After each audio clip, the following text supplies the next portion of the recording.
Ce mois-ci, nous avons interrogé les Français sur l'instauration d'une dégressivité des indemnisations chômage pour les demandeurs d'emploi.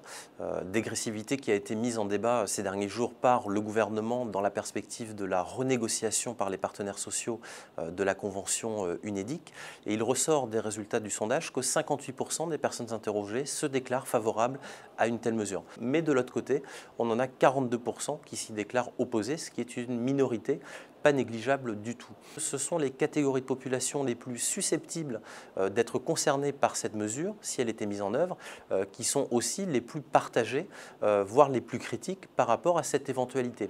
Il s'agit notamment des personnes âgées de 50 à 64 ans qui, lorsqu'elles tombent au chômage, sont celles qui connaissent les plus longues périodes de chômage et qui donc seraient frappées de plein fouet par la dégressivité des allocations chômage et qui ne sont que 51% à se déclarer favorables à une telle mesure. C'est 7 points de moins que la moyenne nationale et on a même un niveau encore plus bas auprès des ouvriers qui sont la catégorie des actifs qui est la plus exposée aux aléas économiques et sociaux et qui donc connaît aussi généralement les plus forts taux de chômage en termes de catégories socio-professionnelles.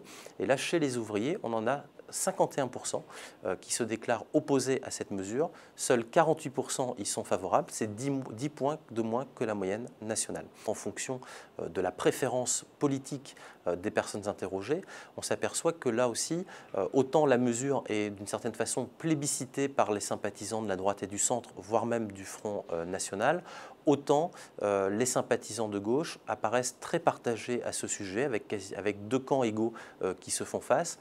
Et l'on pressent bien que dans un contexte où la cote de confiance de l'exécutif s'avère extrêmement fragile, voire même en forte baisse au cours des dernières semaines, eh bien, le gouvernement n'a sans doute pas intérêt à trop s'exposer sur ce sujet, sauf à créer encore plus de mécontentement.